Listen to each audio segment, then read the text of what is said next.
Hello everyone, welcome back. In the previous lesson, we explored the first 7 blocks in the motion category. And in this video, we'll continue learning the remaining motion blocks and understand how each one of them works with simple demonstrations. Let's begin with the point in direction block. So we had done till glide. Now let's today start with point in direction block. This block is used to make your sprite face in a specific direction. By default, the sprite usually faces 90 degrees. As you can see in the stage area, the duck sprite is facing towards the 90 degree, which means it is pointing towards the right side of the stage. For example, if I change the direction to 180 degrees, point in direction, if I change this to 180 degrees, see what happens.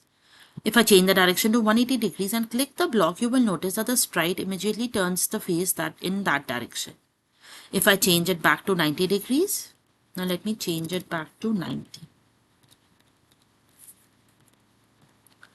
Now, so whenever you want your sprite, so again you run the block, the sprite returns to facing right. So whenever you want your sprite to point in a particular direction, you can use the point in direction block. I hope this is clear. Now we'll take the next one. That is point towards block.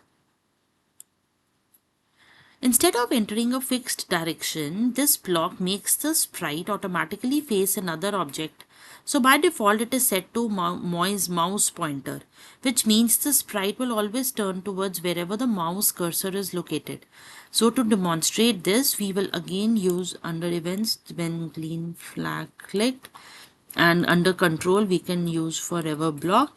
So now when we run it, you can observe that the sprite's direction value changes continuously because it keeps following the mouse pointer. See, it is following the mouse pointer. The duck is rotating wherever the mouse is actually moving. You can also observe that the sprite's direction value is changing continuously. This is very useful when you are creating games where a character needs to aim or look at the mouse cursor. Now I'll remove these blocks and we look at the next motion block. Now the next motion block is, we have done point and direction, point towards the mouse, change X by. Now before we begin, I'll set the sprite's direction back to 90 degrees because it is pointing in some other direction. Alright, now the change X by block changes the sprite's position on the X-axis, which controls the movement from left to right. Instead of setting a new value, this block adds the number you enter to the sprite's current X position. So here we have written change X by 10. So see what happens. When you do this, it is actually changing the direction.